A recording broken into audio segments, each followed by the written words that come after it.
Halo, assalamualaikum. Kamu seorang mahasiswa dan sastra Inggris yang lagi bingung, lagi galau, nanti setelah lulus mau jadi apa ya? Atau kamu yang baru lulus SMA dan sedang mencari jurusan untuk kuliah dan ingin mencari jurusan yang sesuai dengan tujuan karir kamu nanti di masa depan.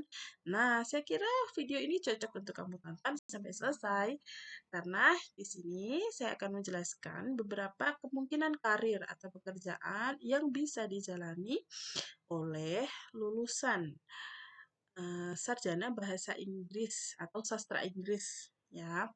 Nah, jadi sebelum saya ke eh, topik utama kita. Jadi saya mau menjelaskan background-nya dulu. Jadi jurusan bahasa dan sastra Inggris ini ada dua jenis ya. Yang pertama adalah bahasa dan sastra Inggris murni, dan yang kedua adalah pendidikan bahasa Inggris ya. Sorry, pendidikan bahasa Inggris. Nah, untuk jurusan bahasa dan sastra Inggris yang murni. Jadi itu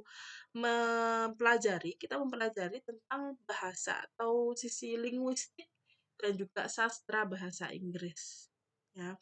Sementara untuk pendidikan bahasa Inggris kita selain mempelajari bahasanya, kita juga belajar tentang bagaimana mengajarkan bahasa Inggris kepada murid-murid. Ya, jadi bagaimana kita mengajar bahasa Inggris kepada orang-orang itu nanti. Itu ya, bedanya itu.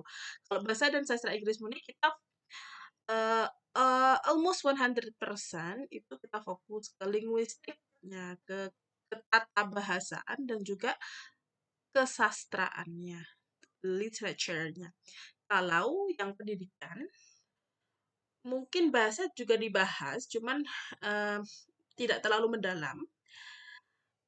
Dan selain kita belajar ke tata bahasaannya, kita juga belajar cara menyampaikannya, bagaimana kita deliver our knowledge about English kepada murid kita nanti. Karena memang jurusannya kan pendidikan, berarti nanti ditujukan untuk menjadi guru nanti setelah lulus. Nah, sekarang kita langsung ya. Jadi, karir yang pertama yang paling banyak orang tahu, lulusan bahasa Inggris pasti menjadi guru bahasa Inggris ya. Guru bahasa Inggris bisa di sekolah, bisa di bimbingan belajar atau lembaga kursus. Lalu kalau kita lanjut ke S2 bisa diteruskan menjadi dosen bahasa Inggris, dosen sastra Inggris. Nah, saat menjadi dosen pun itu kita mungkin bisa memperdalam lagi ilmuwan kita tentang bahasa Inggris, bisa menjadi peneliti bahasa atau peneliti sastra Inggris. Nah, terus yang kedua adalah bisa menjadi penerjemah. Jadi banyak teman-teman saya yang lulusan dari bahasa dan sastra Inggris menjadi penerjemah. Entah itu kita freelance atau kita ikut suatu lembaga atau perusahaan. Pun di lembaga-lembaga negeri juga banyak kok yang membuka lowongan sebagai penerjemah. Entah itu penerjemah secara oral atau kita langsung misalkan di suatu pertemuan, di suatu meeting kita menerjemahkan langsung atau kita menerjemah teks. Ya, kita bisa menerjemah teks apapun itu. Biasanya kalau sepengalaman saya waktu kuliah dulu jadi ada mata kuliah khusus untuk translation atau penerjemah. Nah, penerjemah itu menerjemah apa?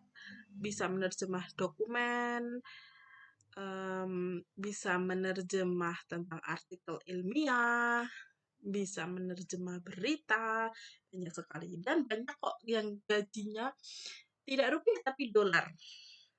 Gitu. Nah, terus yang ketiga, karir selanjutnya adalah bisa bekerja di perusahaan ya atau di korporat. Nah, di situ kembali lagi mungkin hampir sama dengan translator atau penerjemah. Jadi Sebuah perusahaan itu khususnya untuk perusahaan yang sering bekerja sama dengan orang luar negeri atau kliennya luar negeri atau memang itu perusahaan dari luar negeri, nah pasti ada banyak dokumen atau email yang menggunakan bahasa Inggris. Nah, disitulah peran kita. Kita, eee, melakukan dokumen atau surat menyurat di dalam bahasa Inggris atau, kalau dalam dalam mata kuliahnya biasanya dibahas di English Business. Nah, terus selanjutnya yang keempat adalah menjadi tour guide atau tour leader. Jadi, kita bisa memandu, khususnya wisatawan asing yang datang ke Indonesia, untuk menemani mereka berwisata di sini di Indonesia dan, apa kecuali yang sorry, terutama yang mereka tidak bisa bahasa Indonesia ya, jadi kita bisa bantu untuk menerjemahkan ke dalam bahasa seperti itu. Oke. Jadi yang pertama bisa menjadi guru, dosen. Yang kedua bisa menjadi penerjemah. Yang ketiga bisa menjadi staf korporat yang yang mempunyai tugas untuk emailing dan dokumentasi dalam bahasa Inggris. Lalu yang keempat adalah menjadi tour guide. Semoga membantu dan saya mohon maaf kalau banyak salah. Assalamualaikum warahmatullahi wabarakatuh. Bye.